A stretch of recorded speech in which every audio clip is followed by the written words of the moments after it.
それでは1番をお選びいただいた方のリーディングを行っていきます。今回のテーマは浅い関係の恋愛、この恋の行方について見ていきます。よろしくお願いします。まず最初に浅い関係ということで、お相手の今の現在の状況を見ていきます。ではこちらのタロットカードから見ていきましょう。お相手が今考えていること、取り巻く環境など、あと生活の状況などコンディションももらっていきます。その後にお二人の恋の行方を見ていって、そしてあなたへの印象をもらっていきます。まずはお相手自身のことを尋ねていきます。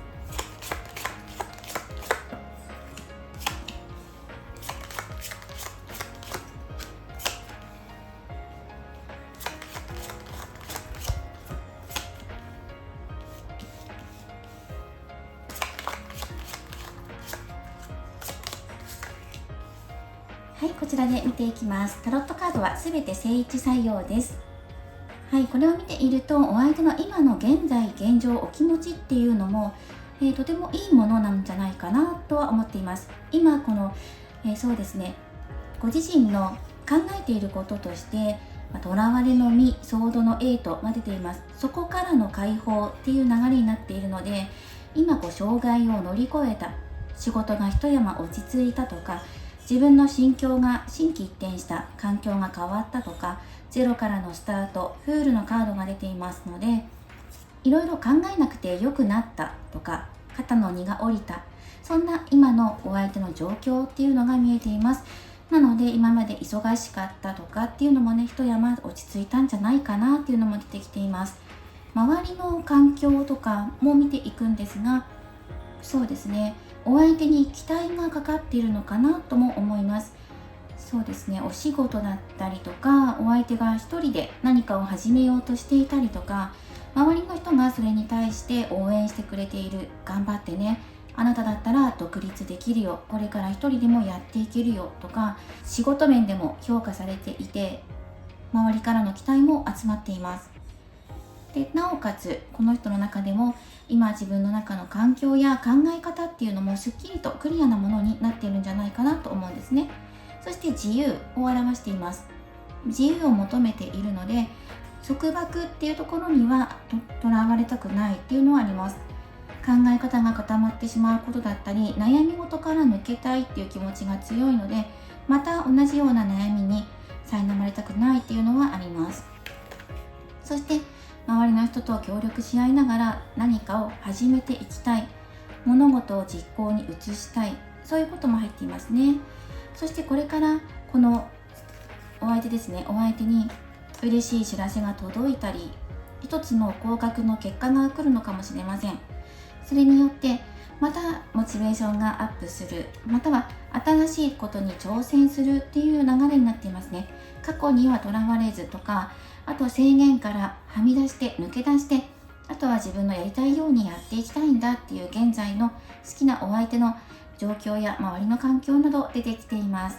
なのでおおむねこのお相手、今特に負荷がかかることなくやられているのではないか。もしかかっていたとしたら過去のことだったりとか、今現在抱えていることもこれから先乗り越えて自由に開放的に、そして自分のやりたいことをやれるようになっていくような環境です。はい、ではこの方のコンディションを見たところで、お二人の恋の近未来、そしてお相手があなたにどんな印象を抱いているのかっていうところを学っていきます。まずはお互いの印象っていうところで、お互いの印象というか、お相手から見たあなたの印象と、あなたが今ご自身の中で考えていること、そしてそうですね、これからの恋の近未来っていうのもタロットも使って合わせて出していきます。はい、まずはこちらシャドウキャットから4枚もらっていきます。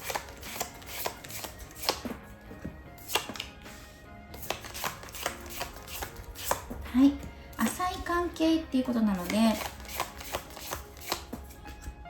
あなたが一方的に遠くから憧れの対象として見ている可能性もありますし、まだそこまで深く仲が縮まってないんだけれども、お互い顔を知ってるよって方もいるかもしれない。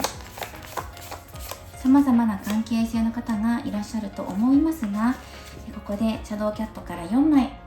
もらっていって見ていきます。そうですね、やはりあなたの方はお相手のことが気になるとかっていうのがね出てきていますね。注目しているこの方に視線を注いでいて、またこの方を見ると癒しにつながる、ある意味推しに近い存在なのかもしれないですね。この方があなたにとって元気や癒しを与えてくれる、見ているだけで幸せな気持ちになれるとかですね。それ以上近づくか近づかないかっていうところ、ある程度あなたの中でも距離を見計らっていたりとか考えているところがあると思います。今は急激に仲良くなりたい、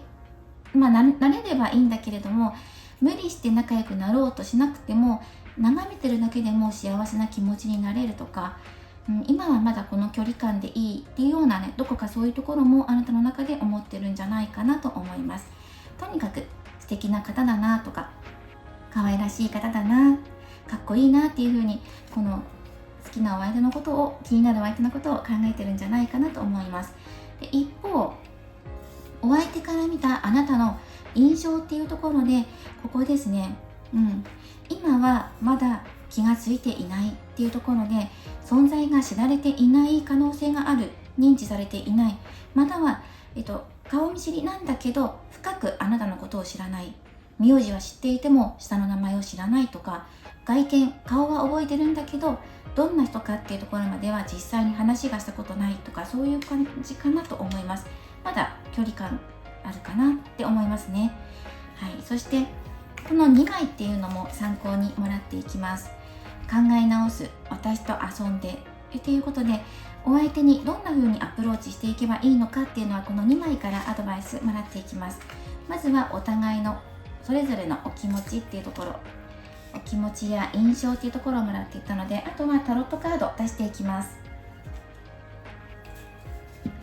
はい、ではコージーウィッチのタロットから2人の恋の近未来見ていきましょう。で今の状態だとお相手があなたのことに気がついていないとか深く知らないっていう可能性が高いです。はい、なのでどうすれば自分の存在を知ってもらえるのかなとか、どうしたら距離を縮めていけるのかなっていうところにフォーカスを当てて見ていこうと思います。こちらからカード7枚出していきます。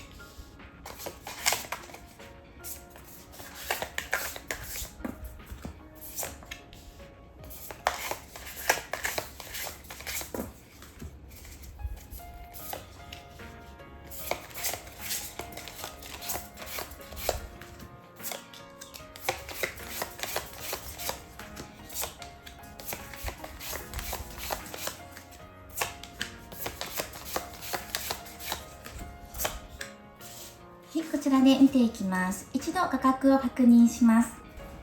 はい、それでは見ていきましょう。少しカードを上に持ち上げていきます。そうですね、まずはここから見ていきましょう。2人が仲良くなれる可能性っていうのはぐんと広がっていきますので、今そのお相手に認知されていないとか、深く知ってもらってない、まだ深い仲に慣れていなくてどうしようと思っている方も、まず結果としては仲良くなっていけるっていうのがあるので、ここは押さえていきましょう。ですが2人の恋の流れっていうところを見ていくと、そうですね、お相手やっぱりここにソードの8っていうところ、2人の恋の流れが、そうですね、まずお二人の環境だったりとか、この恋を進めていくにあたってソードの8っていうのも出ている、お相手のところに出ているので、先ほどもここに出ていましたよね、お相手のコンディションを表すところで、その自分自身の制限だったり環境の制限とか、あまり自分を縛られるようなことにはなりたくないっていうのがお相手の、そうですね、恐れだったりとか本心っていうところで出てるんですね。で、同じソードの8っていうのがここに出てきているので、そのお相手がどこまで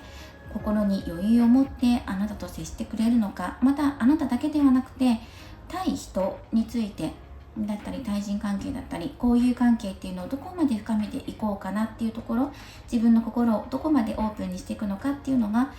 かなりポイントになってくるんじゃないかなとも思います。課題点としてはペンタクルナイトです。焦らず行きましょうねっていうのが言われていますね。ゆっくりと確実に進めていくことです。で、まずこのゆっくり確実に進めていく、それができるかどうかだよっていうのが課題点。じゃあそれに対して必要なことっていうのがワンドのページです。あなたが思っているだけではそれは実現化していくことが難しいので、この心の灯火っていうのを持ちながら、いざ実際に行動に移しましょう、思い切って移してみましょうっていうことです。大胆な行動でなくてもいい、ゆっくりと少しずつ近づいていくようなイメージで、思っているだけじゃ伝わらないっていうところですね。あと気になるのがやっぱりこのお相手の環境とかっていうところで、2枚目ね、ソードの8が2枚目で入ってきたので、もしかしたら制限っていうところを今現在もこの方が感じていたりとか、あと過去の縛られていたことからまた同じようなことを繰り返したくないなっていうようなことを思っているか、今自分が取り進めていきたいことがあるからこそっていうこともあるのかな。自分で未来を歩んでいきたい目標があるとかかもしれませんね。ゼロからのスタート、何かを作り始めていく、何かを生み出していくっていう作業を今この方やっています。自分の生き方かもしれないし、仕事かもしれない。なのでこの方の考えとしては、あまりとらわれたくない。それは人にかもしれないし、周りの環境かもしれないし、誰かに縛られるようなことには今はなりたくない。どちらかというと自由でいたいっていうところが出てきています。でもそれは恋愛関係に縛られたくないっていう意味かもしれないので、友達としてだったら全然大丈夫だよっていう風になるかもしれないし、いや今人付き合いを新しくね、こういう関係を広げる余裕がないんですっていう風になる場合もある。それは動いてみないとわからない。だけど動いた方がいい。そしてあなたはただ思っているだけで動けていないんじゃないか。そうではなくて動いてみようねっていう風にこの2枚が教えてくれています。で動いてみたらじゃあどうなるのかって言ったら、お相手と仲良くなれるとか、まだ2人きりにはなれないかもしれないけど、みんなの集まりの中に参加できるとか、グループ交際とかですね。そうですね、同じ会社の中にいたら社内での集まりでお相手に近づくチャンスがやってくるだろう。今以上にあなたに興味を示してくれるだろうっていう流れになってきています。そう、恋の近未来もここね、しっかりと見ていきましょう。この恋の近未来というのもやはりあなたの方から動いていくこと、自分の心の声とか信念ですね。自分はこう思っている、このようにお相手に伝えていってアプローチして仲良くなりたい、どうしたいっていうのを貫いていきましょうねっていうのが出てきています。そうすることによって自分の道を信じて進んでいくことによって、この方とのご縁だったりつながりっていうのを持つことができる、今以上に近づくきっかけっていうのが生まれやすくなってきます。そうですね、この現在っていうところを見ていてもワンドの5番出てきていて、様々な意見をみんなで出し合っていて、どれがいい、あれがいい、これがいいっていうようなね、揉めているというか意見を出し合っているような状態なんですね。これはあなたの思考が今まだまとまっていないのかもしれない。どんな風にアプローチしようかな、心配だな、悩むな、いや進んだ方がいいんじゃないか、いや今待った方がいいんじゃないかっていう風にね、自分の中で今混乱していてまだうまく整理できていないのかもしれないし、またはこれは環境も表しています。ライバルの存在が気になる、もしかしたらこの好きなお相手には他にいるんじゃないかとか、私以外にもライバル狙っている人がいるんじゃないかっていうふうに思っていたり、この方が人から注目を集めるような存在である、つまりはモテる可能性が高いっていうことですね。そして私はこの憧れの人に癒しや元気をもらっているし、遠くから見ているだけでも幸せな気持ちに今までなっていた、温かい気持ちになっていた。だけど動いてみた方がチャンスが広がっていくんじゃないか、どうなんだろう、悩んでいるところから一つ決めて動いてみてくださいねって言われています。あとは気になるのがここのお相手のね、やっぱりここですよね。ソードの8、環境、お相手自身を表すようなところにソードの8が出てきているので、ここを少し深掘りしたいなと思います。ルノルマンカードでお相手のこれはどこに問題があるのか、何についてとらわれたくないと思っているのか、もう少しもらっていきます。いろいろ考えすぎちゃうから動けないっていうこともね言われてますね。考えすぎてしまう、とらわれている、何に。ユリのカード、仲良くなることを考える、または恋愛関係。もう少し見ていきましょう。リリー、淑女、あなた、もしくは女性ですね。見ている方の性別問わずに、これは女性を表す、またはこの好きなお相手の恋愛対象の方として見てもいいかもしれない。そうですね、女性と親密になることについて慎重になりすぎている、考えすぎてしまって動けないよっていうカードと、あと何について考えてる、または囚われている、縛られたくないと思ってるのかって言ったら、この2枚が出てくると、淑女、女性や恋愛対象の方、またはあなた自身、お相手から見てあなた自身のことを表しているかもと、仲を深めていくことを考える。なぜっていうところもありますよね。なぜ私と仲良くなるのをためらうのかっていうなぜも欲しいですよね。その恋愛関係になること自体がこの人の中で今恐れとして入ってるのかもしれないし、ここにもソードのエイトが入ってるから、前に強い束縛を受けたから、あまり今はね自由にやっていきたいから恋愛関係に縛られたくないんだって思っているお相手かもしれないし、または恋愛に自分から積極的になれないような方かもしれない。または宣言があって自分は恋愛できませんっていうふうに思っている方なのかもしれない。もう少しもらっていきましょう。それはこちらの、コージーウィッチタロットから1枚追加でもらっていきます。この人が動けない理由、もう少し理由ですね。なぜ動けないのか、なぜねこの女性と仲良くなっていくのが考えすぎてしまってできないと思っているのかっていう理由。スターのカードです。希望を持ち続けていればきっと手が届くよっていうところ。信じることが癒しにつながる。それができない、信じられない、異性を信じることがなかなかできない慎重派なのかもしれない。もう一枚ねもらってみましょう。なかなか信じられない、お近づきになれない。そしてペンタクル3番が入っています。そうですね、ここは協力し合って話し合いをして一つの物事を成し遂げる、完成させるっていうところで、またはねお勉強カードとも言われています。学びだったりとか、経験につながることなんですけど、それがねやっぱりこの希望を持つことが難しい。なんでこう仲良くなっていくことを考えすぎてためらっていて動けない、制限だっていうふうに思ってしまうんですか、なぜですかって聞くと、憧れ的なものはあるんです。恋愛することだったり異性に興味はあるんだけれども、それを希望を持つことが今は難しいとか、誰かと話し合い、恋愛でね話し合って、乗り越えていくことが過去にできなかったのか何なのか、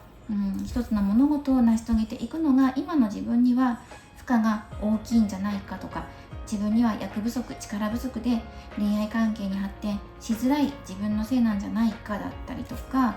または誰かと関係性を構築することが憧れてはいるんだけどなかなか難しいんじゃないかっていうふうに自分自身で考えている。なぜ難しいのかって言ったら、その恋愛対象の方に対して今はやりたいことがあるから縛られたくないっていう気持ちと、あとはやはり仲を深めていくのに対して慎重になりすぎているっていうところですね。興味がないわけではない。だけど積極的に仲良く自分から話しかけたりアプローチしたりとかしたりするのもあまり得意ではないし、いきなりアプローチされてもびっくりしちゃってどうしよう、うまく対応できないっていうようなね方なのかもしれないなっていうのはあります。だから確実にゆっくりと縮めていきましょうねっていうアドバイスも入っていたのかもしれません。あなたもしくは恋愛対象や女性っていうワードが入ってきますと、やはり仲を深めていくことが難しい、決断しづらい、今の自分は迷っていて決められないとか、そうですね、異性関係、交友を広げていくことがなかなか難しいっていうことは、この方のこの悩んでいる原因として入ってきていますね。様々理由は人によって変わってくると思うんですが、大まかに言えば今言ったようなことですね。じゃあこれからどうしていけばいいのっていうのを、ここに出しているシャドウキャットのカードと他にもカードを出してもらっていきます。それではこちらのオラクルカードを使って見ていきます。このカード1枚出してプラスルームランカードも出して、どんな風にアプローチしていけばいいのかっていうのをもらっていきましょう。まずオラクルカードからは好転アドバイスです。はい、こちらのカード、そしてミノルマンももらっていきます。はい、ミノルマンカードはアプローチ方法のヒントになることとして1枚もらっていきます。もらっていきましょう。フィッシュ、豊かさを表すカードですね。その他にもいろいろ意味がありますが、あとはこちらからももらっていきましょう。まず考え直す、私と遊んでっていうカード。お相手をお誘いしてもいいんじゃないかっていうことですね。私のこと見て注目して、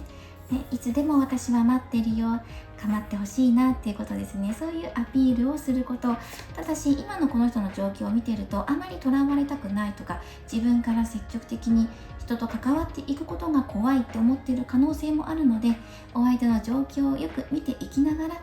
だんだんと心を開いてもらえるようにアプローチしていくといいのかなと思います。どう動いていけばいいのか、一回動いてもし失敗してしまっても諦めないでねっていうのは伝わってくるんです。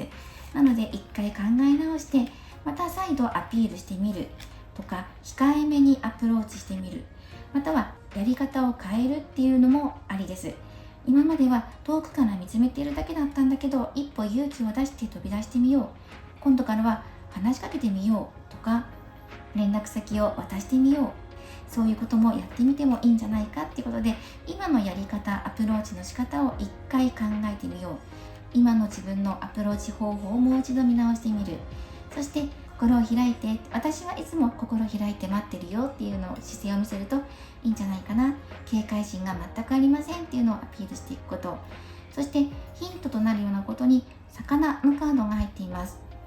これはこのままお魚に関わること、出来事、水族館だったり金魚だったりとか、金魚といえば今だったら夏秋なので、夏祭り、秋祭りとか屋台ですねとかね、あとはアクアリウムだったり熱帯魚について、海の生物について、または魚っていうのは金運や豊かさっていうのも表しています。拡大していく。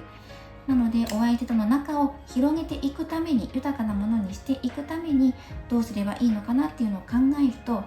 ゆっくりと関係性を近づけていって、話題になるようなことに、今言ったお魚のワードを踏まえる、魚料理でもいいですし、を踏まえていきながら、そして2人の仲が今以上に豊かなものになるんだっていうことを常に心に留めておいてください。流れは良くなっていく。そしてここにソードの8が2枚入っていたので、束縛をこの人今かなり苦手としています。なのであまりお相手を縛り付けすぎないこと、質問しすぎないとか、質問攻めにしないとか、アピールばかりして追い詰めすぎないとか、ある程度ゆったりとしていきましょうっていうのもね、大事なワードかなと思います。はい、ではこちら見ていきましょう。開運アドバイスでオラクルカード1枚もらっています。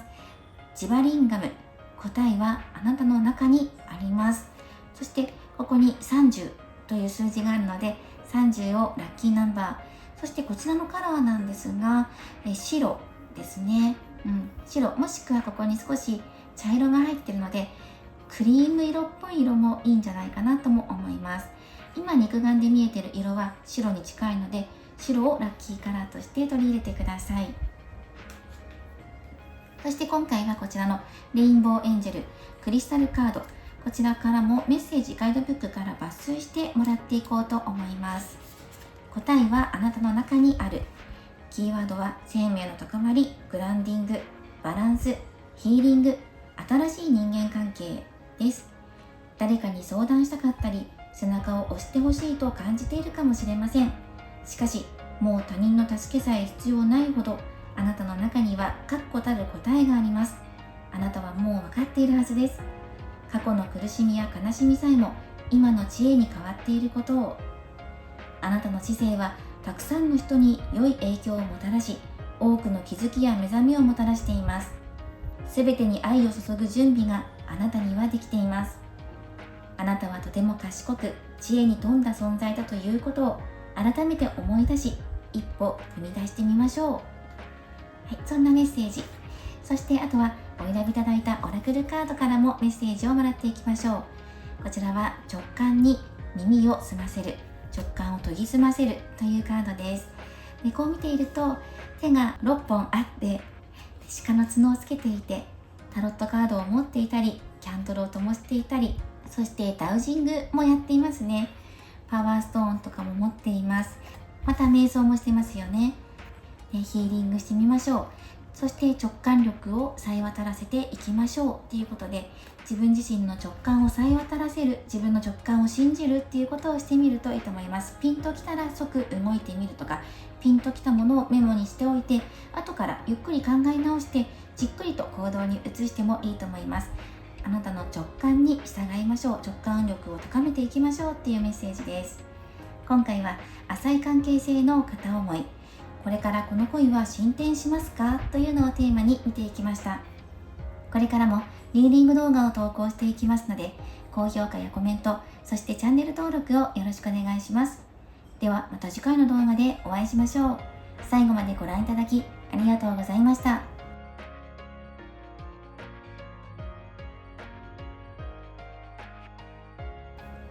それでは2番をお選びいただいた方、リーディングを行っていきます。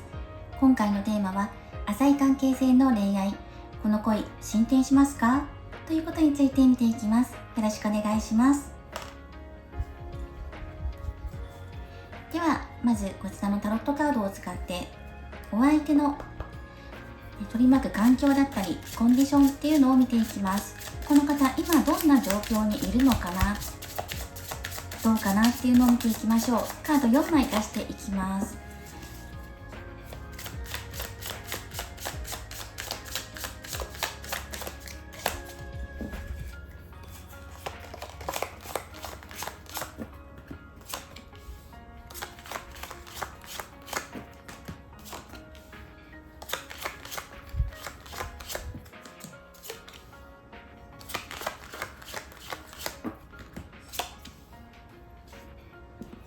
はい、見ていきます。タロットカードはすべて正位置で採用していきます。この方の、取り巻く環境ということで、まずこの方自体が今心の変化があったよということが出てきています。カップの8番ですね。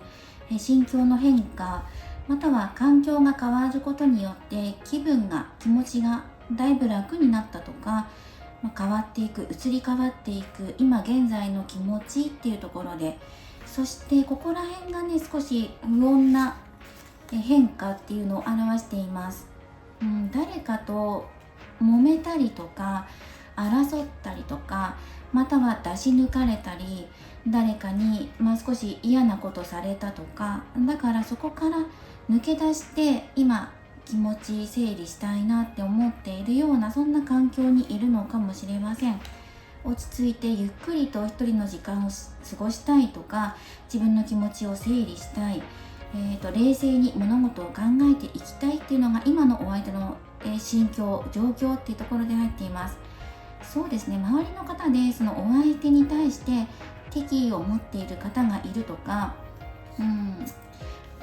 対人関係なのかもしれないですね。少し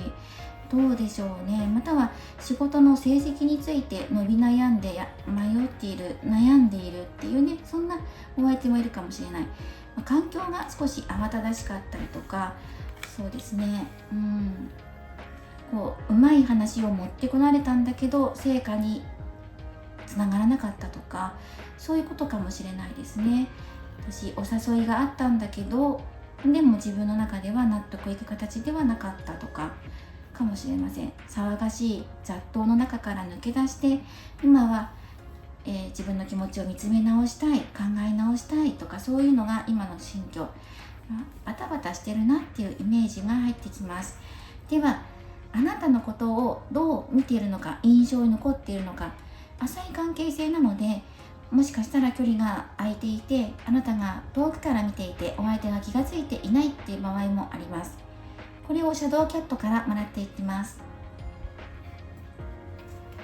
シャドウキャット今から4枚出していくんですが、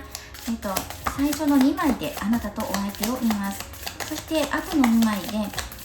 これからどうやってアプローチしていけばいいのかなっていうところを見ていきましょう。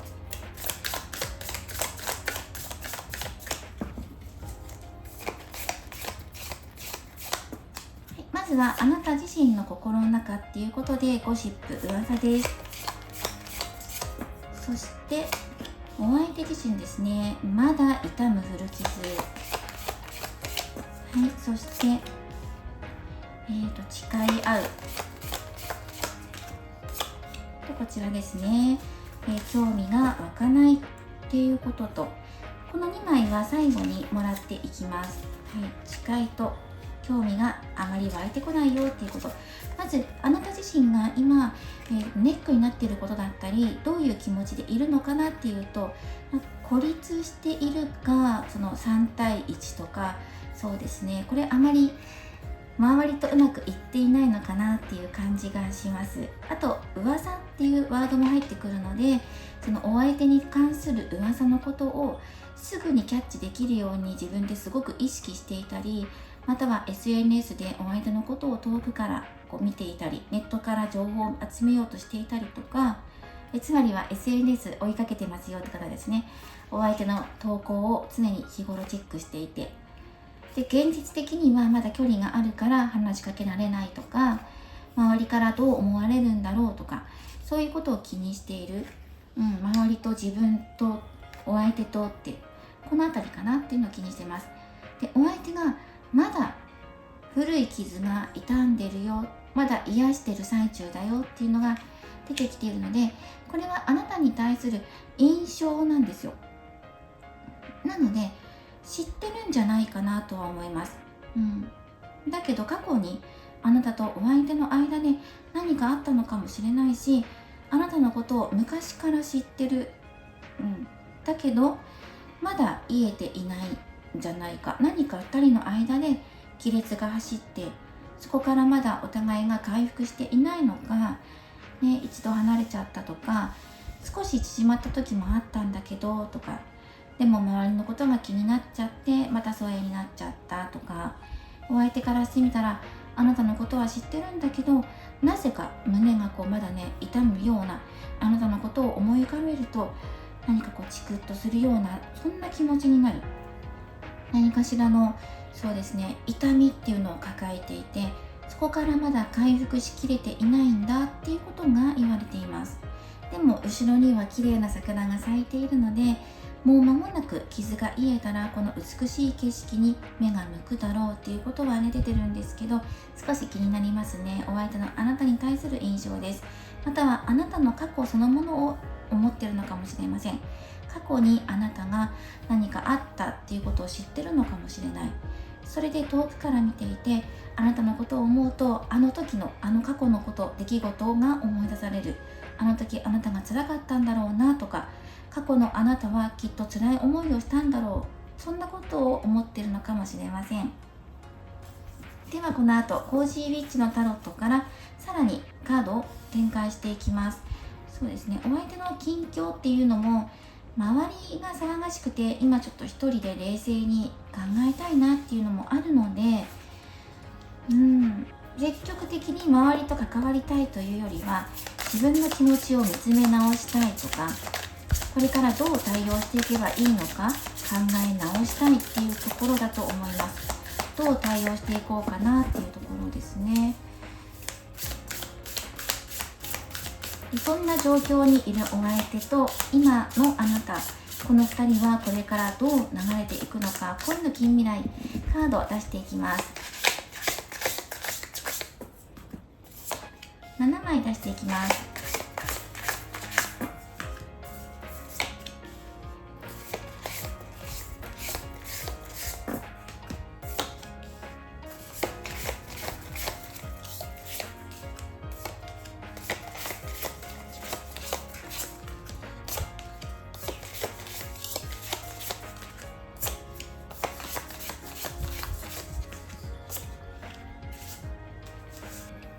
い、それでは2人の恋の近未来見ていきます。まず過去っていうところで、少し前お相手と一緒に集まったとか、同じひとときを過ごした、楽しい時間を過ごしたっていうのが出てきていますが、いかがでしょうか。共通の知り合いがいてとか、なんか同じ趣味の集まりで知り合ったとか、出会いのことを言ってるのかもしれないし、お二人のつながりのことを言ってるのかも。思い出とかですね、楽しい思い出があるっていうことは出てきています。なので全くあなたのことを知らないっていうわけではなさそう。認識してるんじゃないかなと思います。同じ時間を過ごした過去があるよってことは出てきてます。で、現在はペンタクル10で、そして未来、近未来の流れが太陽出てるので、思いっきり喜べるような近未来流れが入ってきています。はい、ですので今の関係、まず注目とか押さえておきたいポイントを押さえていきながら、この近未来期待していきましょう。そしてお相手のこれからの動きっていうところで、ワンドのナイト入っています。いたずらチックな感じがしますね。あなたに対して興味を示してくれるとか、またはお相手の方から動いてくれるっていうのが出てきてます。動きがありますね。お誘いに誘ってくれるとか、遊び心っていうのが感じられるので、デートのお誘いだったり、それはまたほらみんなで集まろうよっていうことかもしれないんだけど、浅い関係性なりにね、このお相手から何かしらのアクションが来るんじゃないかなっていうのが出てきています。で、今課題として押さえておきたいポイントがエンペラーです。これはあなた自身のことを表しているのかもしれません。周りとあなたの比較についてどうなのかっていうのをもう少し深掘りでもらっていきたいんですよね。今の課題となっているのは、あなた自身が何かを抱えていて動けていないのか、周りと比較してしまうっていうところでピンとくる方もいるかもしれない。または責任感っていうのもここのカードのワードに入っているので、責任を感じすぎてしまっているとか、また自分の社会的立場っていうところを考えると、今の関係性進めていけない障害、課題として入っているのかもしれないので、ここはルノルマンカードを使って1枚笑っていきます。このエンペラーはお相手ではなくてあなたの方にかかってくるんじゃないかなと思います。周り、そうですね。でもお相手の方は動くっていうカードが出てるので、お相手も確かに周り少しバタバタしてるので、お相手にも言えるかもしれないんですが、今回はあなたがだと思います。なぜだったら、ここあなたがゴシップ、噂とか、お相手が古傷っていうところで、周りとあなた、自分自身が比較してしまうとか、周りのことを気にしてるからだっていうのが出てくるんです。そしてモヤモヤを表す雲のカードです。自分自身でモヤモヤしていることを抱えていませんか？それが今ポイント、課題ですよっていうところで入ってきていますね。お相手も確かに状況があまりよろしくないので、お相手にも言えるかもしれないけど、このモヤモヤを晴らしていくことがまず一番優先的に取り掛かっていくことかなと思います。そして周りと自分を比較しないこと、責任感がある立場だからとか、そういうことを考えるのであれば、そこを乗り越えてどうしたら仲良くなっていけるのかなっていうところを考える。2人にはある程度関係性、関係値っていうのが見られるので、過去の楽しかったこととか、お相手のこのカードとかを見ていると、やはり自分たちの違いだったり、周りとの違いだったり、または周りのことについて悩んでいて、自分は自分なんだけど自分の個性を出していけずに埋もれてしまっているのか、あなた自身がそれで悩んでいるのか、どうアプローチしていけばいいんだろうとか、そんなことを考えているかも。少しモヤモヤしているので、今このモヤモヤを取り払っていきましょうということで、ここ最終結果のところに恋の流れ13番、ここのお掃除のカードが入っています。心のモヤモヤをきれいにするために心の中を掃除しましょうっていうふうに言われてるんです。そうやって新しい空気を取り込んでリフレッシュすることによって、新しい環境を自分で作り上げていきましょう。そうすることによってより良い近未来、太陽ねっていうところ、輝かしい未来、または成功、喜びっていうところにより一層近づいていくだろう。嬉しい出来事があるので、今のうちにリセットしておくのもいいかもしれないねっていう、そんなアドバイスカードでもあります。そしてじゃあこのモヤモヤを晴らしていくために、リセット、環境を変えるとかお掃除する、不要なものを手放すっていうこと以外に何かできることあるのかなって言ったらここです。自分の安心できる場所を確保しましょうっていうワンドの4番。自分が心から癒されるような空間、時間帯、居場所っていうのを確保する。その周りには自分の信頼できる仲間や好きなお相手、またはご家族だったりとか、心許せる相手に囲まれながらゆっくりと心を解放させる必要があるねっていうメッセージです。そうしていくとお互いの距離がもっと縮まっていくのではないかなと思います。それはお相手に対してアプローチするときにも同じように言えます。お相手に安心できるような空気づくり、場所づくりをしてあげると、この方を誘いやすくなる、この方が入ってきやすくなる。周りっていうのが今回この2番さんどうしても入ってくるので、ここの周りを、不要な関係性を手放して、そして自分とお相手が安心できるような仲間たちの空間、チームを作り上げると、より一層仲良くなれるのかなと思います。あとはこちらの2枚と、そしてノルマンカード1枚使ってどんな風にアプローチしていけばいいのかなっていう具体的な1枚もらっていきます。キーポイント、これをワードにしていこうということです。お相手自身を表すカードが出ています。お相手に話題を振ってみましょう。話しかけようっていうことかな。あと誓いっていうのが入ってるので、約束をするのもいいかもしれません。1対1で約束するのが難しいっていう方は、みんなと集まる機会を作るとか、お相手と何かしらの接点を持ちましょうっていうことです。あとは日時に関わるようなことですね。約束なので、いついつ会えますかでもいいし、みんなで集まるんですけどいかがですかでもいいし、お相手に話しかけるときに、そうですね、時間に関わることだったりとか、お相手に関わるようなことを踏まえて話しかけていくといいと思います。この方が話題の中心となるように持っていくといいのかなとも思います。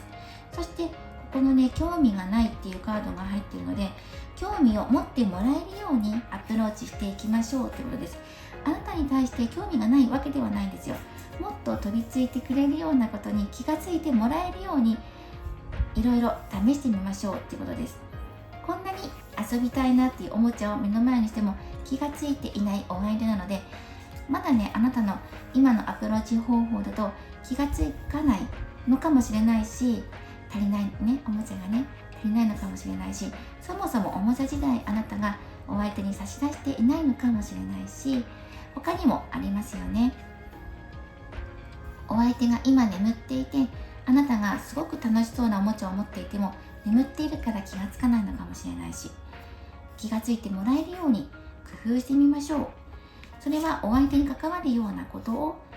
織り交ぜていくといいし、誓い、約束とか出会いっていうところに関して、それらをキーワードにしてアプローチしていかれるといいと思います。そして誓い合うっていうのは、約束を交わし合うことによってその次ね、新しい扉が開かれる、輝かしい未来っていうところが開かれていきます。一つ約束が交わされる可能性があるんですよね。あなたの方からも働きかけていって、このお相手からも動きがあるよっていうふうに出てるので、眠っている状態から起き上がってくるんです。そして約束を交わし合っていって、その後輝かしい未来をつかみ取っていくために、今ここのポイントですね、断捨離をすること、そして心温まる場所を作ること、ここを押さえておいて、あとはこのモヤモヤをできるだけ解消させておきましょう。あとはこちらのオラクルカードから1枚好転アドバイスもらっていきます。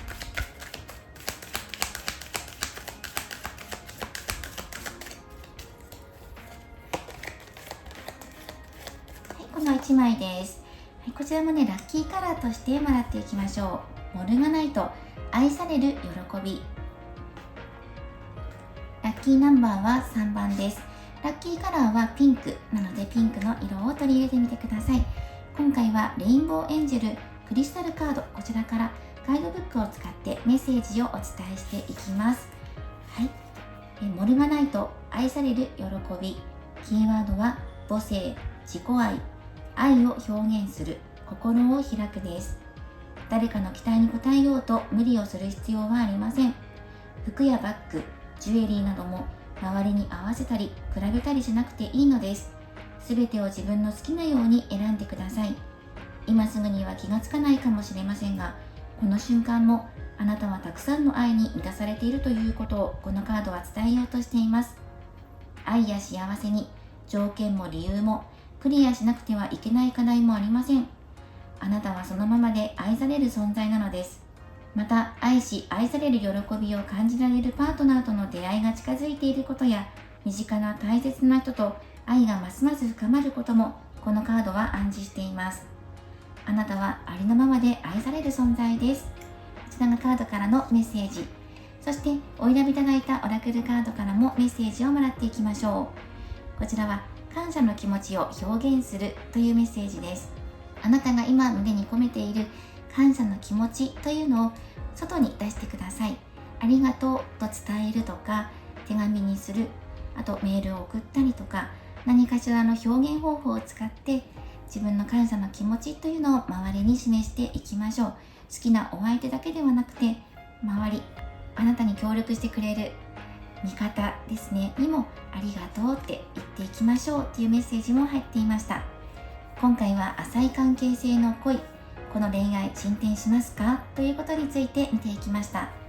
これからもリーディング動画を投稿していきますので、高評価やコメント、そしてチャンネル登録をよろしくお願いします。ではまた次回の動画でお会いしましょう。最後までご覧いただきありがとうございました。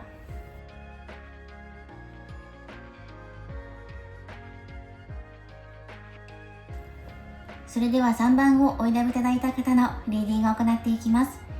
今回のテーマは浅い関係性の片思い、この恋進展しますかというのをテーマに見ていきます。よろしくお願いします。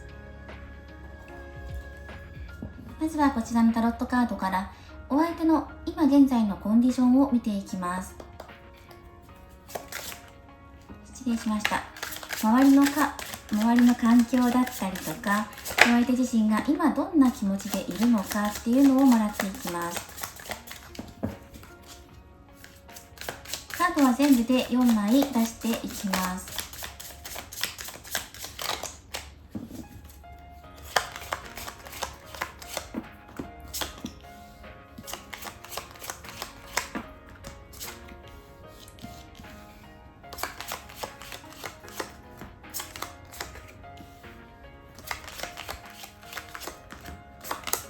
はい、こちらでもらっていきます。カードはすべて正位置採用です。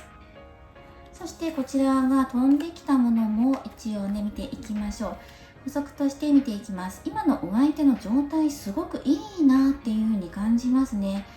今の現状も穏やかであると。今自分の時間を持てていて、みんなとも仲良くやれているし、最近物事が大きく動き始まった、始まりのカードが2枚も入っているので、自分のテンションが上がるようなことがあったとか、自分で今まで考えてきたことをようやく決断できた、掴み取るものがあった、ご自身で動かれたっていうのが大きく出てきていますね。そしていいですね。周りの方々も協力してくれているとか、優しさが伝わった時とか、そのようにも入ってきます。ジャンピングもソードのナイトなので、かなりこの動きとかね、もう気持ちの安定しているとか、そうですね、順調に進んでいるとか、目標に向かって誠心誠意込めて向かっている、そのようにもね入ってきます。新しい物事が始まった、新しい環境になった、そういうことかもしれませんし、新しい目標でこういうことやってみたいなとか、新しい趣味を始めたいとか、そういうことも伝わってきますね。ご自身の心もすごく安定しています。誰かに支えられているっていうのが入ってきますね。その誰かっていうのは家族かもしれないし、自分が気を許せるような仲間、相手かもしれない。では見ていきましょう。ここでシャドウキャットのカードを使ってあなたに対する印象をもらっていきます。カードは4枚出すんですが、最初に出した2枚であなたとお相手を見ます。そして残りの2枚で最後のアドバイスもらっていきます。どんな風にアプローチしていけばいいのかなっていうところでもらっていきます。まずは4枚出していきましょう。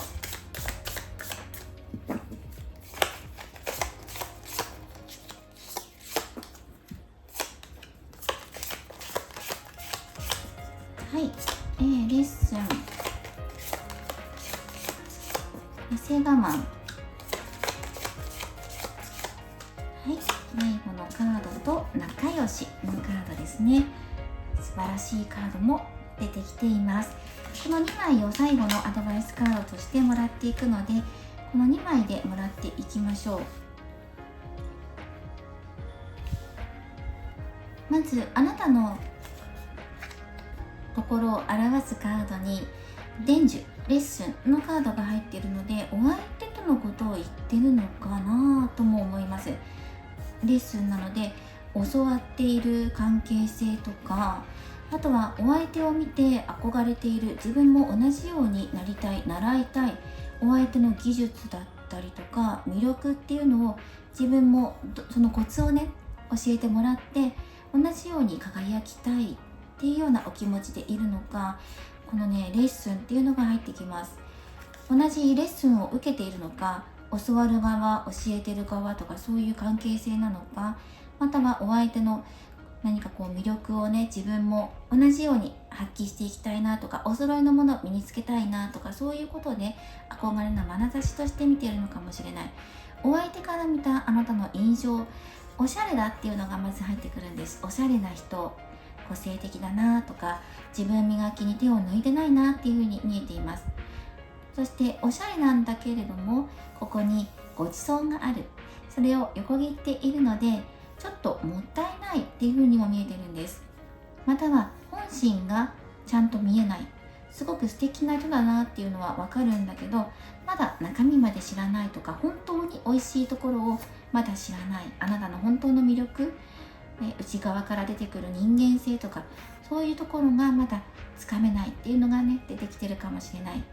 外見的なところっていうのはしっかりと見えているので認識されていると思います。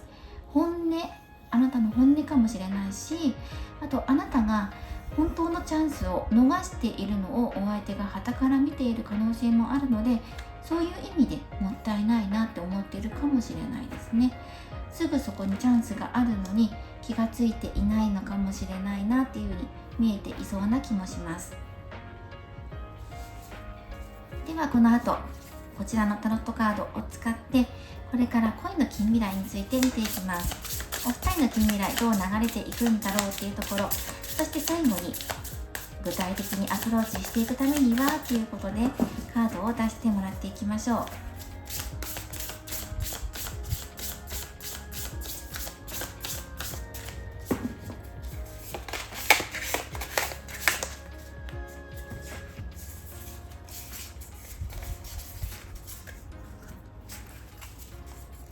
い、ではもらっていきます。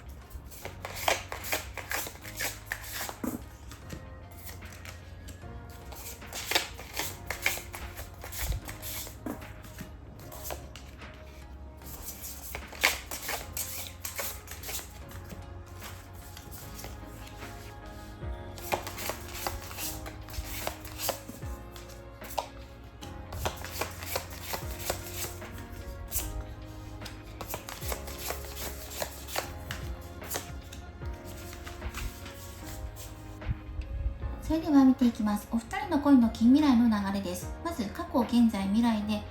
時系列で見ていくと、過去ここに包帯やテープをして、テーピングをして傷の手当てをしながらろうそくを手に持っている女性の姿、ワンドの9です。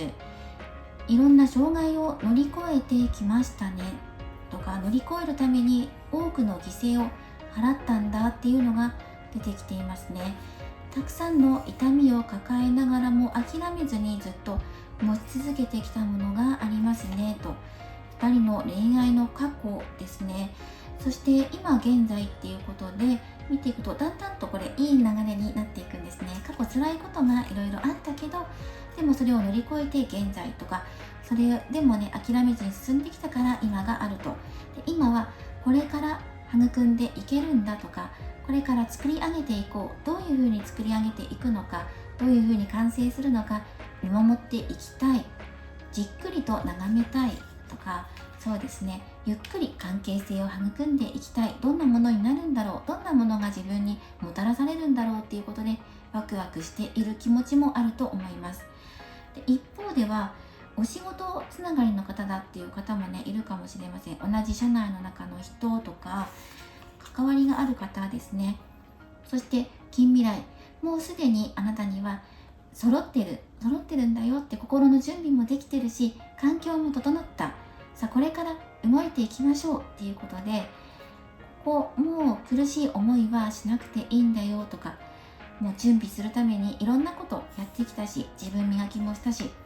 あとはいざこのチャンスに向かって動いていくんだっていう流れになっていきます。流れとしてはものすごくいいです。ワクワクしながら何かを受け取るのかもしれない。ここで今現在でちょっと嬉しいお知らせが届くなどして受け取って、そしてよし準備完了だ、これから先どんどん自分で動いていこうっていう、そんな前向きな明るい気持ちに変わっていくのかもしれない。そして2人の恋の流れなので、お相手にも同じようなことが言えます。2人の恋の準備は整ったと、あとはもうここからスタートさせていくんだということで、これから先新しい関係性になっていく可能性が高いです。周りの状況を見てみましょう。今課題となっているところにカップの2番です。2人がパートナーシップ、信頼関係を育んでいくためにっていうのがまずポイント。恋愛関係になっていくためにっていうのがポイントなので、今現在の関係性からもうワン段階上へ上がっていくために、何かここで押さえておきたいところがある。周りの環境としてはソードの6番です。環境の変化っていうのがあるかもしれません。新しい物語が始まっていく環境なんですよね。お二人を取り巻く環境なので、例えば転勤になるとか引っ越すとか移動っていうのも考えられます。2人で旅行に行くっていうきっかけが生まれる可能性もあるんですが、場所の移動ですね。そしてお相手の環境の方で移動や始まりっていうね、動きのあるカードが多かったので、お相手の方から遊びに誘われるとか、あとはどちらかが移動する、特にお相手ですねが新しい物事を始めるために移り変わる、移動していく可能性があります。よって遠距離になるかもしれないんだけど、2人の恋はこれから始まっていくんだよっていうこと。そして2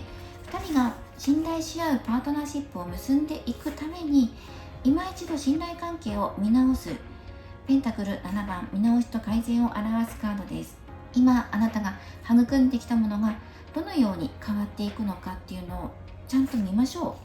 う。2人の絆だと思いますし、あとはこの恋の変化、環境の変化もそうです。あと自分が今まで過去を頑張って貫いてきたこと、耐えてきたものっていうのもしっかりとここで成果になっているのかどうか、実りを結んでいるのかどうかっていうのも確認しましょう。未来すごくいい流れになっていきます。この先もワンドの8で動きますね。ここも物事が変わっていくカードがたくさん入ってきています。あなたの情熱に火がつけられるような出来事もあるかもしれません。さあ夢へ向かってレッツゴーということで、急激に物事が動いていく恋の展開もありますし、お相手の環境も大きく変わっていきます。また環境が変わることによって2人の関係性や信頼関係、今一度見直して、やっ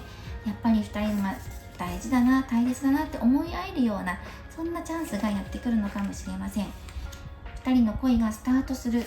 それは急激にロマンチックな関係へと変わっていくっていう流れになっていますので、押さえておくところ押さえて進めていきましょう。今一度恋人関係になっていくために、またはこのように2人きりで遊んだりデートしたりする関係になっていくために、今までのこと、これからのこと、現在のことっていうのをしっかりと見てください。どんな風にあなたは育んできましたかと。あとはこちらからアドバイスカードもらっていきます。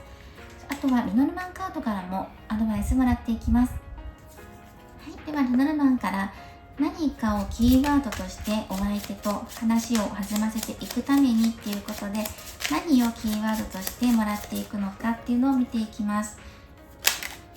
一つポイントになることをもらっていきましょう。こちらをもらっていって、こちらはしまっていきます。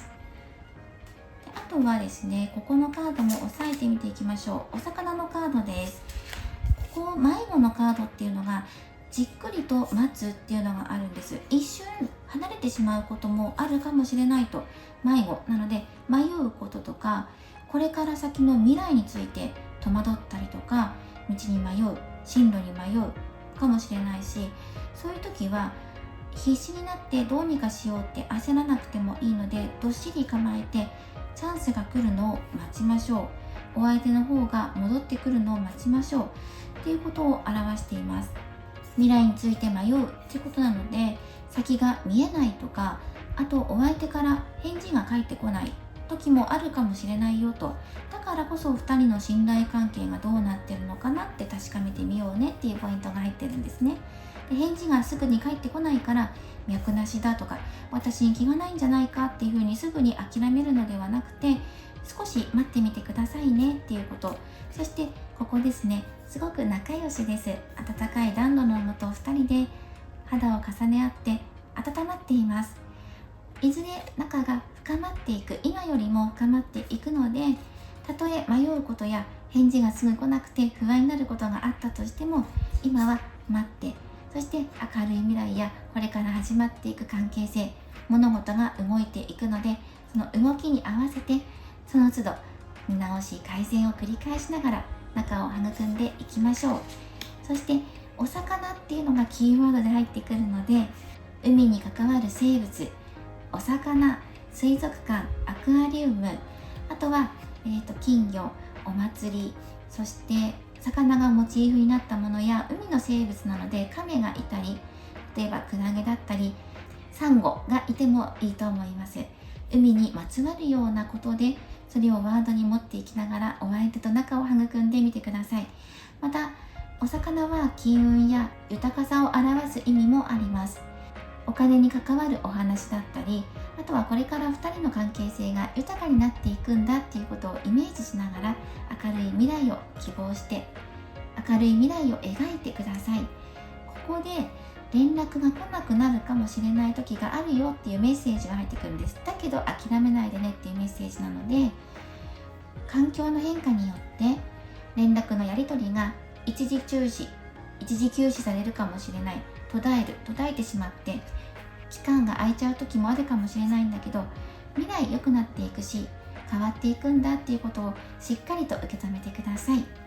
ではお選びいただいたオラクルカードとこちらのですねオラクルカードからラッキーカラー、ラッキーナンバー、メッセージをもらっていきましょう。は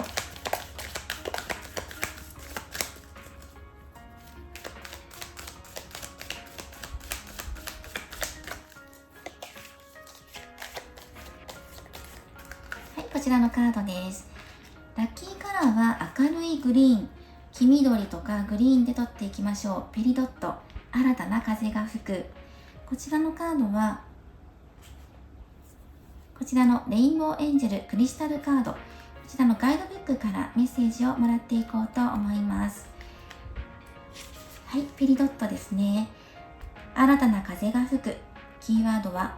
前向きなポジティブなエネルギー、保護、洞察力です。新しい風が吹き、人生のステージが上がりつつあります。あなたの努力が実を結び、驚くほどの豊かさがもたらされます。昇進や新たな仕事の依頼、雑誌やテレビからの取材などがあるかもしれません。現実に訪れる変化に気遅れを感じたり、注目されることに緊張したり、自分にこなせるだろうかと悩むこともあるでしょう。このカードは豊かさを目前にしたとき、あなたが感じる不安や抵抗を取り除いていくサポートをしてくれます。今まで通りベストを尽くすだけでいいのです。あらゆるレベルにおいての成功や豊かさを楽しんでください。あなたにふさわしいチャンスだからこそ現実になったのです。あなたはこれから新しい人生のステージに立ちます。恐れや不安が出てくるかもしれませんが、それは払拭していきましょう。新しいステージに自信を持って進んでください。今まであなたは頑張ってきたからっていう風にメッセージが入っています。ラッキーナンバー25番です。そしてお選びいただいたオラクルカードです。このメッセージは自然とつながるというメッセージです。自然からの癒しのエネルギーを受け取って元気いっぱい表現していきましょう。自然っていうワードがあるので、ご自身の近くの自然に触れること、空気、風、木、植物、大地、空、自然にまつわるようなこと、太陽の光とか月の光とか、自然からのエネルギーをもらってリフレッシュし、心も体も健やかになって元気いっぱいに体で表現してくださいっていうアドバイスカードです。体で表現するっていうことなので、具体的にアクションに起こすっていうことだと思います。ポイントはお相手との信頼関係や恋愛関係を発展させる上にあたって都度見直すことだよっていうことがポイントとして入っていました。そしてあとは情熱のままに進んでいきましょう。2人の恋は進むんだっていう未来が待っています。今回は浅い関係の恋の行方、この恋進展しますかということについて見ていきました。これからもリーディング動画を投稿していきますので、高評価やコメント、そしてチャンネル登録をよろしくお願いします。ではまた次回の動画でお会いしましょう。最後までご覧いただきありがとうございました。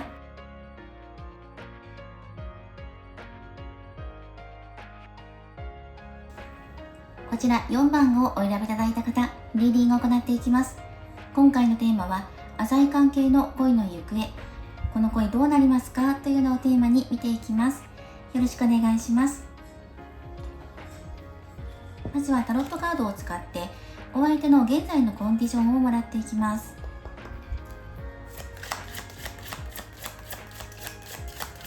今のお相手の状態、周りの環境はどうなっているのか見ていきましょう。気になっていることはあるのか。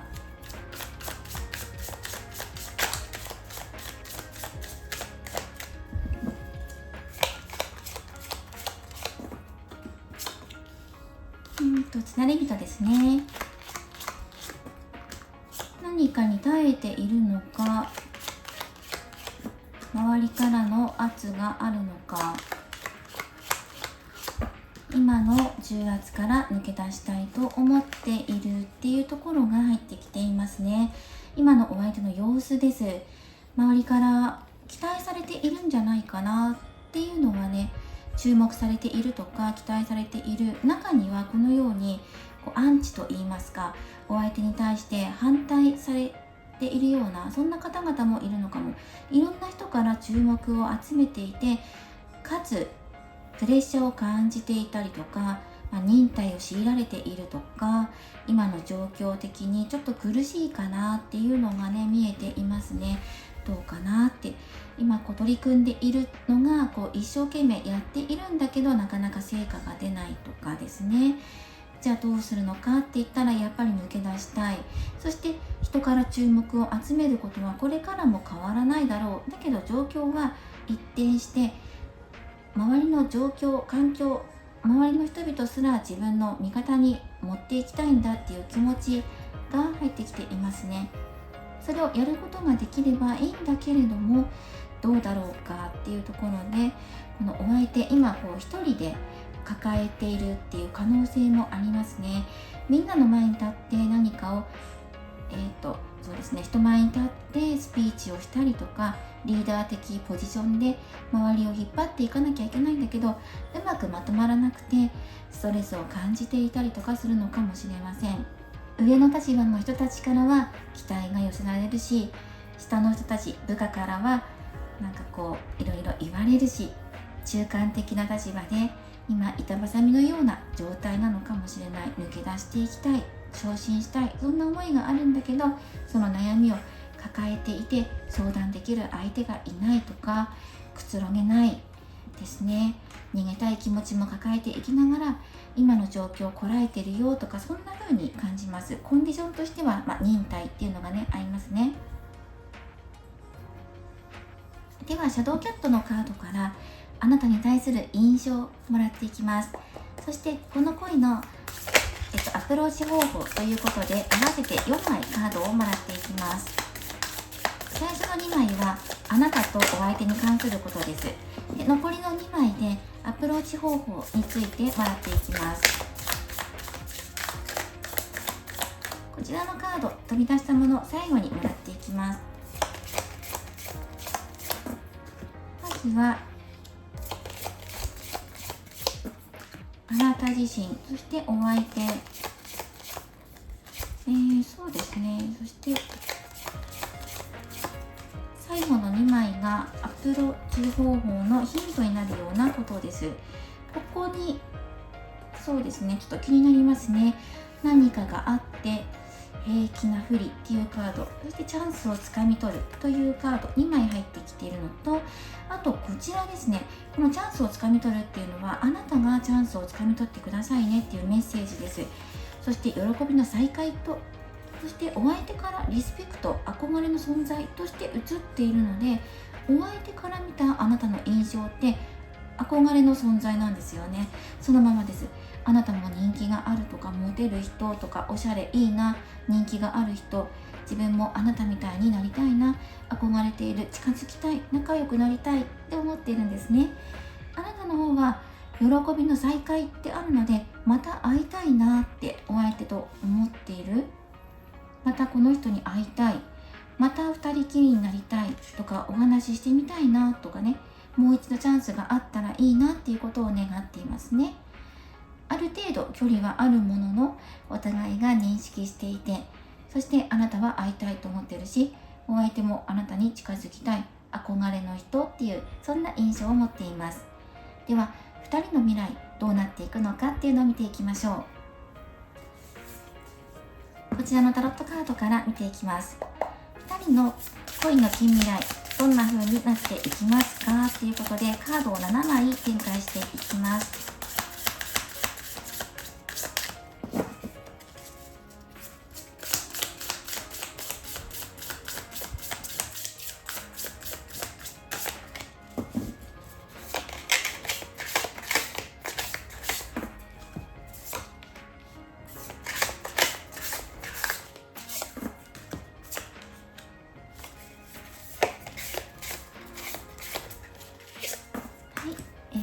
バンドの3番、いいですね。ペンタクルクイーンでハーミット、カップの6番、ペンタクル7番、そして最後はソードの8ということで、考えすぎてばかりいては物事は動いていきませんというような流れなんですが、もう少し深掘りして見ていきましょう。まずは2人の流れですね。紆余曲折あるかなっていうのはあります。嬉しいこともあれば、押さえておきたいポイントや気がかりなことっていうのもあるっていうことで、波がありそうです。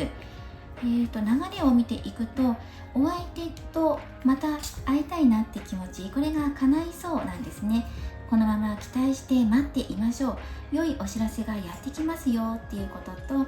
お相手とやっぱりこの仲良くなりたいって気持ち持ち続けていましょうっていうこととね、2つ入っています。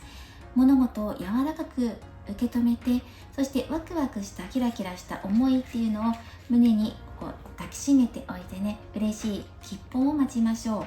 これから流れどうなっていくのかなって、今すごくワクワクしている状態っていうのが入ってきていて、どうなるのかなっていうと、もう自分自身を犠牲にしすぎることはないから、次の扉へ開いてドアを開けて次へ進んでいきましょう。受け取るものもあるし、これからあなたが育んでいけること、仲をね深めていくチャンスも受け取れるし、深めていく方法もあなたは知ってるから、さあ次の扉を開いてっていうことですが、この後に考えすぎてばかりいては動きが鈍くなったり止まってしまったりするかもしれないので、考えすぎは要注意ですよっていう、そんな流れにもなっていきます。そして下を押さえていきましょう。まずここですね、お相手のことを表したり2人の環境を表すところにカップの6番が入っているので、やはり2人が過去につながりがあったとか、出会ったばかり好印象で、そのことが今でも忘れられない、また会いたいなと思っている、それが叶うっていうような、そんなキラキラした2人の関係性っていうのが見えていますね。その時の思いを大事にしながら、今現在のあなたっていうのもいますし、これからもそのキラキラした思いっていうのを十分に持ちながら進んでくださいと。ここね、キラキラしたものがずっとあるんですけど、ここだけねないんですよね。きらめきを失わないでっていうこと、そして自分自身に優しくしてあげてねっていうことなので、これがお互いの環境に入っているということは、お互いそれぞれ癒し合う時間だったり、お互いが一緒に再会したりとか話をしたりするときは、楽しい話題、癒しの時間っていうのを意識すると、この人のストレスもだいぶ軽くなるのかなと思います。そしてこれから課題としてやはり入ってくるところに、改善と見直しっていうところで、あなたは今まで育んできたものをどのように捉えますかっていうこと、今までの2人の関係性をどのように捉えていますか。その関係性どう思ってる、またどうしたいと思ってる、それに対する改善策、対策ということで、ハーミットのカードです。あなた自身の中でやらなければいけないことがある、答えを出すのかもしれないし、自分が何をするべきなのかとか何をしたいのかっていうことを導き出すのかもしれません。そのために自分の心の中をよく見てみましょうっていうことです。これからの方向性をどう決めていくのかとか、未来についてどうしたいのかとか、そういうことかもしれません。自分の中でやらなければいけないことがあると、そのことについて取り掛かりましょう。その答えは心の中に眠っています。自分自身の中でも何か気づきがあるのかもしれないですね。あとは気になるのは、こちらのソードの8番、動けない、もしくは考えすぎているばかりだと、こ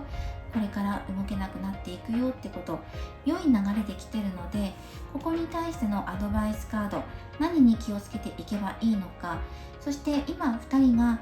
関わっている周りの環境だったり、お相手自身もすごく良いので、そうですね、あとはここも今課題として感じていることも、あなたがどうしたいのかとか、今の関係性どう思っているのか、そしてどうしていきたいのかっていうところに答えを出しましょうっていうことなので、やはりソードの8に1枚カードを出しましょう。ルノルマンからもらっていきます。ユリのカードですね。2人が仲を育んでいくこと、仲を深めること、調和とか仲良しとかを表すユリのカード、またはここは体の関係性っていうのも一部関係してきます。体の関係を持つのに考えすぎていて、それを実行できない、そこまで持っていけなくて、精神的なつながりだけで終わってしまうかもしれない、ストップしちゃうかもしれないから、そこをためらわずに一歩踏み出してみましょう。もちろんその頃には2人の関係性っていうのはもっと深まっていると思うので、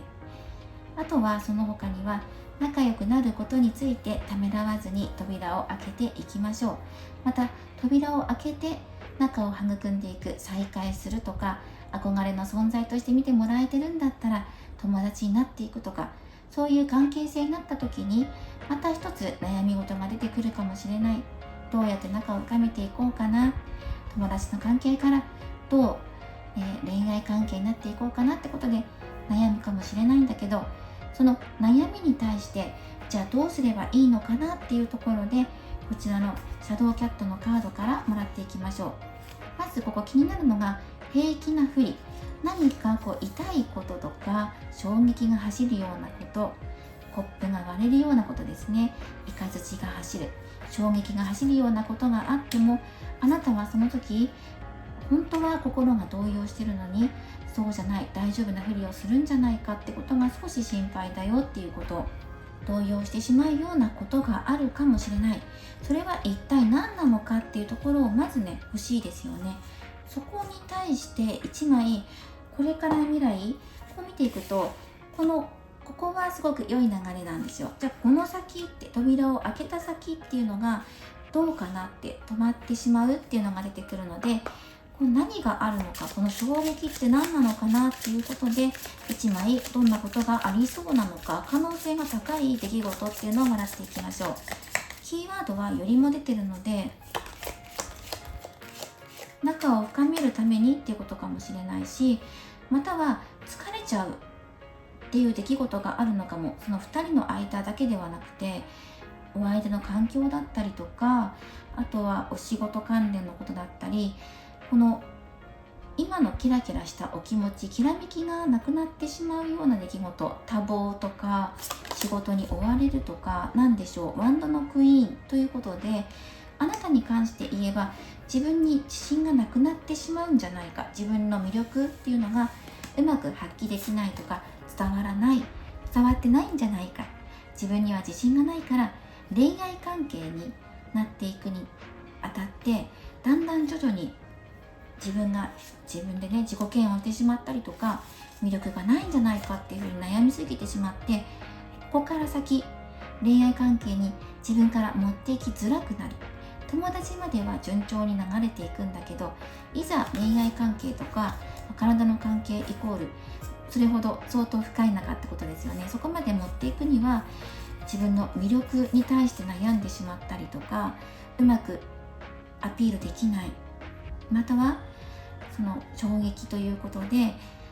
自分に衝撃が走るようなこと、それは自分の魅力に関わるようなことかもしれないですよね。例えば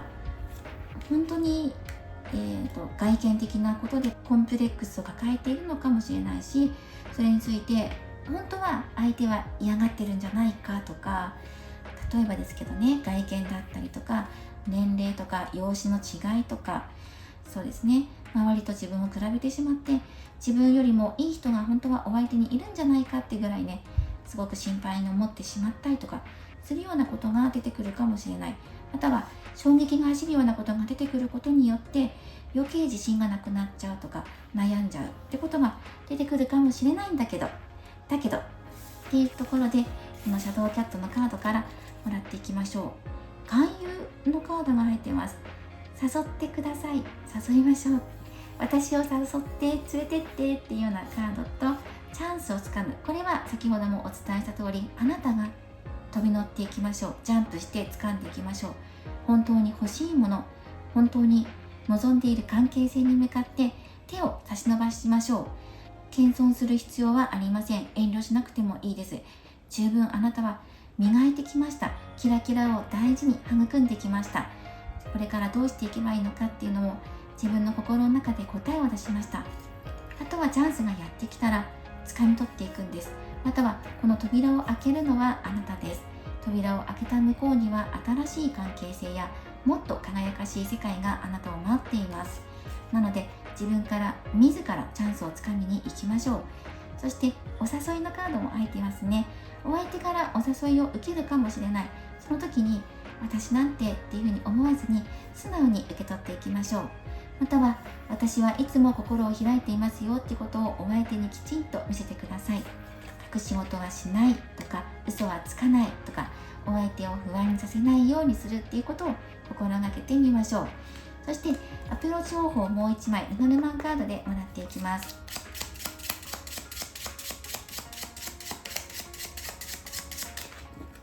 どんなことをキーワードに取り入れてお相手にアプローチしていけばいいのか、こちらですね、1枚もらっていきましょう。犬のカードです。これは信頼、仲を育んでいくパートナーを表します。そうですね、信頼できる人っていう風な位置づけで考えていただくといいのではないでしょうか。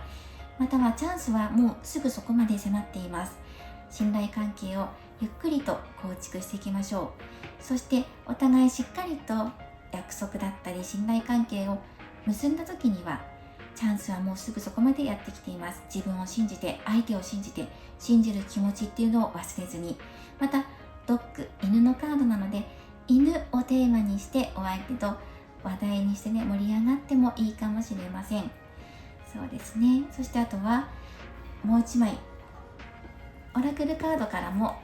ラッキーカラーとアドバイス、そしてラッキーナンバーをもらっていきましょう。お相手もね、今忍耐っていうところがあるので、その恋愛動向ではなくて、今お相手の生活そのもので忍耐、耐えていることがある。周りからいろいろ言われてストレスかかっているとか、取りまとめなきゃいけないことでいっぱいいっぱいっていうような状況かもしれないので、それでもあなたのことに対しては憧れの印象を持っているので、これは前向きに受け止めて、チャンスがあればぜひ飛び乗っていきましょう。また会いたいなってあなたも思ってるし、お相手も憧れてるってことは、あなたから話しかけてきたら、まさか憧れの人が自分に話しかけてくれるなんてっていうふうに思うってことですよね。なので前向きに信頼関係を育んでいってください。あとはこちらのオラクルカードですね。こちらからももらっていきましょう。パイライト、すべての願いが叶う。こちらのクリスタルカードのガイドブックからメッセージをそのままもらっていこうと思います。ラッキーナンバーは31番、そしてラッキーカラーはこちらは茶色ですね。ブラウンで取っていきましょう。もしくはゴールドです。はい、ではパイライト、すべての願いが叶う。キーワードは落ち着き、明晰な思考力、揺るがない強さ、そして男性性のエネルギーです。あなたに今、黄金の光が降り注いでいます。この光はあなたの願いを次々と実現してくれます。何がしたいですか？どこへ行きたいですか？どんな景色が見たいですか？何を学び、何を分かち合いたいですか？何を手にしたいですか？どんな人たちとどんな風に過ごしたいのか。あなたの人生にはそれら全てを叶えてもあまりある価値があります。夢を生きるあなたの姿は多くの人に新たな希望を与えることでしょう。思いのまま具体的に進んでください。一切の遠慮はありません。さあ、あなたの望みをすべて叶えましょう。あなたが願えば物事は叶っていきます。この黄金の光に手を差し伸べてください。こんなメッセージが届いています。そしてお選びいただいたオラクルカードからメッセージです。こちらは変化を起こすっていうカードです。自分自身で進んでいきましょう。この扉の向こうに進んでいきましょう。ここには明るい世界がやはりね、待っていますね。自分自身で変化を起こす時です。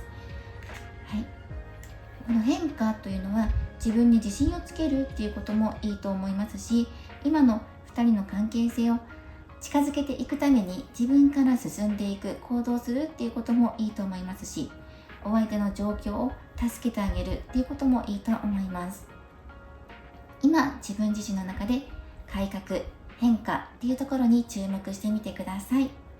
今回は浅い関係の恋愛、この恋発展していきますかということについて見ていきました。これからもリーディング動画を投稿していきますので、高評価やコメント、そしてチャンネル登録をよろしくお願いします。ではまた次回の動画でお会いしましょう。最後までご覧いただきありがとうございました。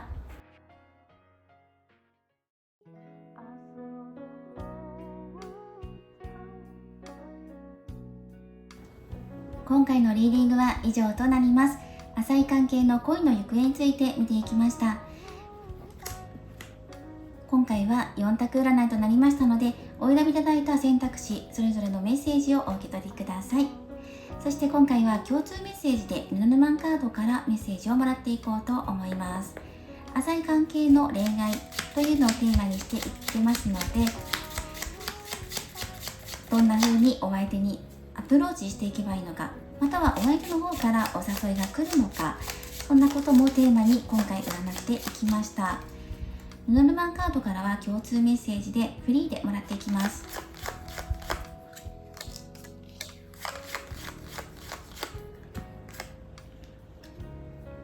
そしてあとはオラクルカードからも共通メッセージもらっていきましょう。今回はこちらのクリスタルカードを使っています。こちらからも1枚もらっていきます。で、各選択肢でラッキーカラー、ラッキーナンバーでもうすでに使わせていただいてますので、今回共通メッセージではここはもらっていきません。メッセージだけお受け取りください。まずはルノルマンカードで見ていきましょう。家のカードと犬のカードです。とてもいいですね。自分が安心できることをしてくださいとか、自分の居場所、信頼できる仲間と一緒に過ごす空間、これらがキーポイントになってきます。今ゆっくり休みたい、癒されたい、くつろぎたい、そんな方々が多いのかもしれません。ストレスから自分自身の身を守りましょう。信頼できるお友達やご家族と一緒に過ごすと、より流れが良くなっていくでしょう。建物やお家っていうワードも入ってくるので、またはワンちゃん、ペットさんっていうのもね、キーワードに入ってくるかもしれません。ドッグカフェだったりとか、お散歩中のワンちゃんを見かけたりするとラッキーな予兆があるのかもしれません。ということでね、犬と家のカードそれぞれ